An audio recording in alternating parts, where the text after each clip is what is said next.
So another thing I want to look at is the cab. The cab is, of course, the whole thing is 1/12 scale. So I know it's not G.I. Joe scale, but it is gosh darn close. So I have here a Flint. Flint and Dusty are the ones I've picked to man this vehicle. Yeah, he does barely fit. So I'm thinking, oh, see, I can't even get him in there. He has a slightly bigger Flint because of the feet. You can tell they're slightly bigger. So in order to get these guys to fit in the cockpit, which again, these guys are 1/18 scale. This is 1/12 scale. I decided to cut away some of the body panels. I wanted to save the steering wheel. I definitely want to save that bit of detail. But what I did was I already pre-drilled holes on both the driver's side and the passenger side. When I was drilling the holes, I realized that I originally was just going to do this square, and I thought, well, maybe I should come down a little bit further. Those legs look like they're going to need all the room that they can get.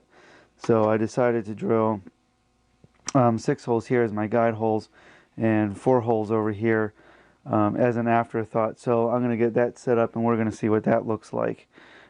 Here's an awkward angle. Okay. Start with my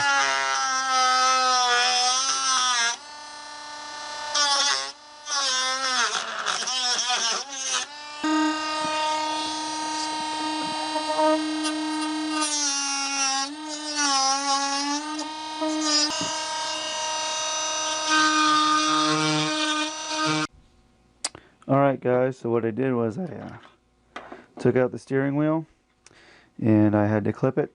I did have to take about 3/4 of the wheel off, well, maybe 50%, a little bit more than 50% of the wheel. Again, I just wanted the wheel up at the top, because once the door's shut and like through the windows and stuff, you're not gonna really be able to notice it. But I got it just right. That Dusty fits in there just perfect. I did do a fit test, but I'm not gonna bore you guys with that. But yep, he fits in there really nice. His hands reach. Again, with the scale of the model, there's plenty of room overhead, so it looks pretty spacious. He'll look right at home in there, and Flint too, once he decides to cooperate. But Flint's always been kind of well, Flint's always Flint. So, but he will fit in there really nice, and those guys I think look really good in there together. So that step's done. So next up is priming the, depending on the order I'm shooting this, next up is priming the rest of it for paint and getting that done once the weather starts to cooperate.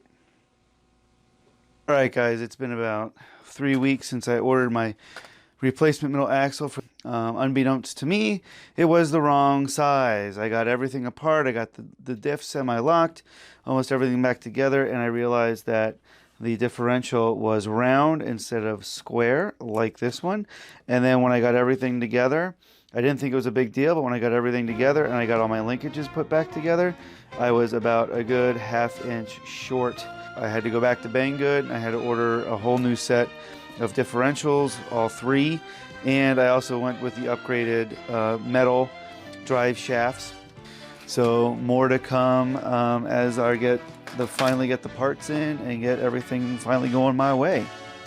But that's what happens with these projects, is sometimes things just don't go your way, and you got to do the best you can.